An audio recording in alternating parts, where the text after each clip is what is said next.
Kali ni Rachel keluarkan periuk, idea diorang ni memang lain daripada lain. Kalau kita tengok dia punya penutup ni ada satu je tau. Tapi satu penutup ni boleh guna atas semua kuali dan periuk ni. Nampak bawah dia. Nampak line-line tu kan. Kita boleh letak kat sini. Dia memang ngam-ngam. Ngam-ngam masuk dekat line tu. Guna yang kecil ni pun boleh juga. Nampak tu. Okay, dia tak gerak.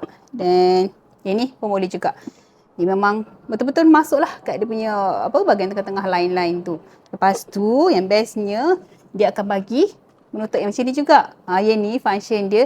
Biasalah kita nak letak lauk kat sini. Kita terus boleh hidang dengan dia punya periuk ni atas meja. Dah siap masak. Lepas tu dah tak nak makan. Tutup je dengan dia punya penutup ni. Yang ni nak letak atas meja. Boleh nak simpan dalam peti ais ke, simpan dalam lemari ke. Kita tutup lah guna penutup yang ni.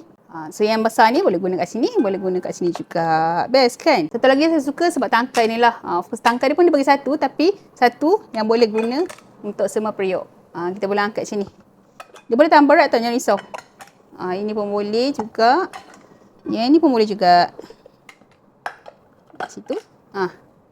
Kalau saya guna tangkai ni, letak ni, berat kan. Tapi masih lagi kukuh dia punya tangkai. Nampak tak?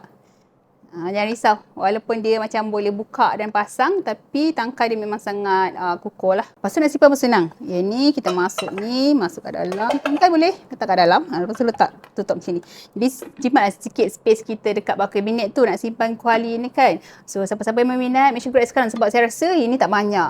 Saya takut lepas ni dia tukar pattern lain pula. Jadi grab sekarang.